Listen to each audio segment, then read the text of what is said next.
Chapter 14, Georgia.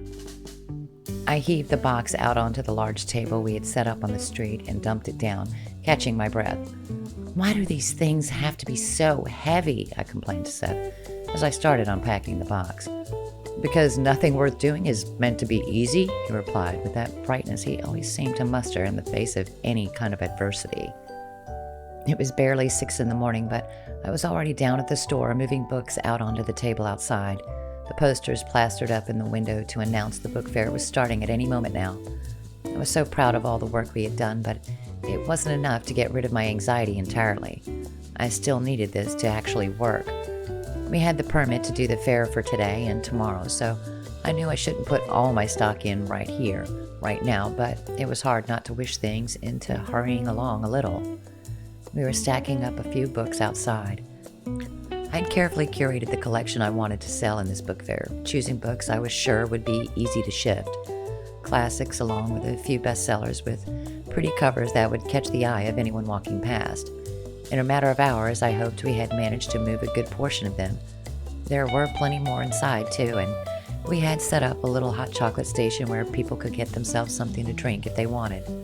The blizzard seemed to be holding off for the time being, much to my relief. I wanted there to be plenty of people on the streets today, and I just had to hope that they would be ready to buy a few books. I appreciated the campaign Seth had helped me put together, and I just had to pray it was going to be enough. Finally, come 7, we were set up and ready to go, and the two of us planted behind our table and waiting for people to start coming up to us with interest. Seth had taken the day off his job at the hardware store to help me out, though I had tried to convince him not to. He seemed so insistent on doing everything he could to make sure this worked out, and I was so lucky to have him by my side to get this off the ground. "How long do you think it's going to be before we make the first sale?" I asked him, shifting my weight from foot to foot nervously. "Not long," he assured me, though for the first time I was sure I could hear some doubt in his voice. I scanned the streets looking for anyone who might be interested, but they were empty. "It's early yet," he remarked, noticing my angst. "People will be out soon enough." "Hope so," I muttered, and sure enough, within an hour or so, people started coming up the street. A few of them cast their eye over the table full of books, but nobody seemed interested in actually buying anything. The best we got was a couple of people pausing to pick up a book, flip it over in their hands, read the back, and then return it again. Every time they did, I held my breath, hoping this was going to be it, that this was going to be the moment that they actually purchased from us, but no such luck.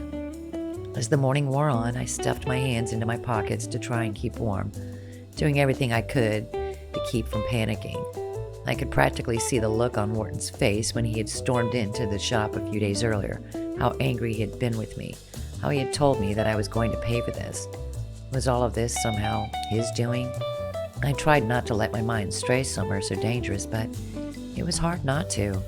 I was sure he'd had a hand in making sure that the print shop screwed up my order, and it wouldn't have surprised me if he had thrown out some orders for people to keep away from this book fair in the hopes of backing me into a corner he knew I wouldn't be able to get out of. "You could make another post on social media," Seth offered as the clock ticked on toward midday. "Let people know what's happening." "I don't think anyone's coming out," I replied, shoulders sagging. "They were probably just planning for the blizzard," he suggested, "and they weren't intending to go out today. If they've got a reason to leave the house, they'll come. I'm sure of it. And there's always tomorrow, right?" "Yeah, always tomorrow," I replied, trying not to let the pain of that show on my voice.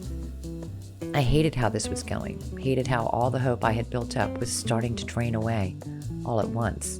I had convinced myself in that moment when Seth had been looking into my eyes that everything was going to be okay because that's how he made me feel. He made me feel as though that might have been possible, but now I could see all too clearly that it wasn't, that it was far from fixed yet.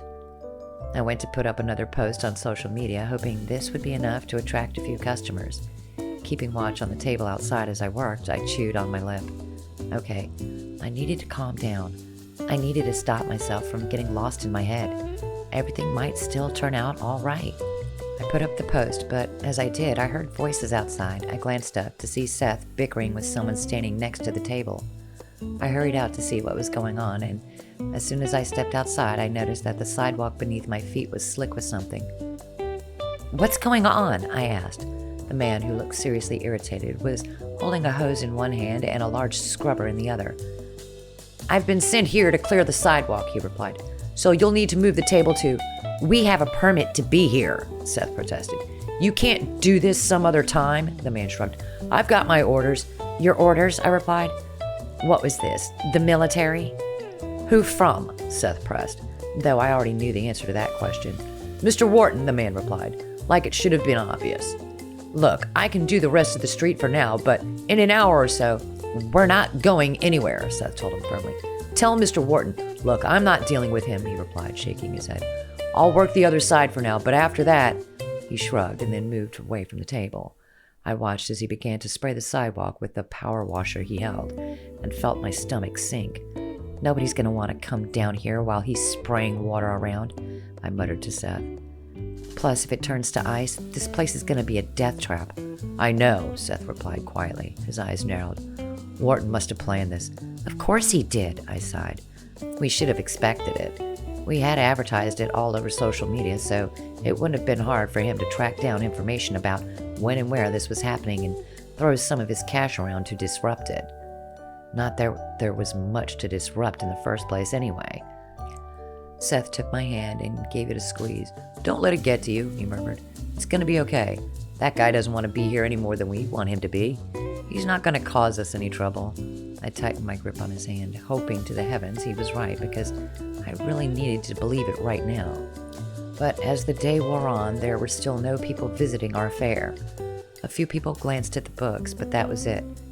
My heart sank and sank and sank until it felt like it was hanging out somewhere around my shoes. I had put so much hope in this, so much hope that Christmas would bring around the miracle that I needed to keep the store open. But the more time that passed, the less and less likely it looked like we were going to pull this off. Just as we were about to pack up and call it a day, a sleek black car pulled up in front of the store, and a handful of men in fancy suits stepped out. Seth and I exchanged another glance. Was this another one of Wharton's attempts to upstage us? Excuse me, you'll need to move this table, one of the men told us. Why? Seth demanded. What's going on? We've been sent to survey the property to begin the demolition process, he explained, voice terse. I felt faint when I heard that word come out of his mouth. Demolition. This was what Wharton wanted to do to my grandmother's store? Not even just turn it into something else that would have been bad enough, but actually destroying it? I didn't know if I could stand here and listen to this. No, Seth shot back, his voice terse. No, you need to go right now. You can't be here. We're in the middle of something and there's nobody here, the man replied dryly, and he gestured for his men to start moving the table. They grabbed either end of it and tried to lift it, but Seth slammed his hands down on it, keeping it in place. That's not the point, he exclaimed. I don't care what you're here for. You can't do anything until Mr. Wharton wants these reports in by the end of the day, and I don't intend to keep him waiting, the man replied, unbothered. How many times had he done something like this, forced someone out of a place that had been theirs for so long they could begin the process of gutting it? As Seth continued to argue with him, I dived inside, pulling the door shut behind me as tears began to course down my cheeks. I couldn't believe this. I felt so stupid for believing, even for an instant, that this book fair would have been enough to keep Wharton at bay. What was I, living in some kind of fantasy? I might have wanted to believe in the magic of the season to save everything, but that didn't mean it was going to stop the cold, hard truth from catching up with me. I leaned on the counter and tried to pull myself together. I didn't want to let Seth see me crying like this. He'd been so kind to me, worked so hard to help put all of this together, and the last thing I wanted was for him to think I wasn't grateful for it. I glanced around the store. This really was it. Wharton was going to pull out all the stops to make sure I didn't make the money to save this place.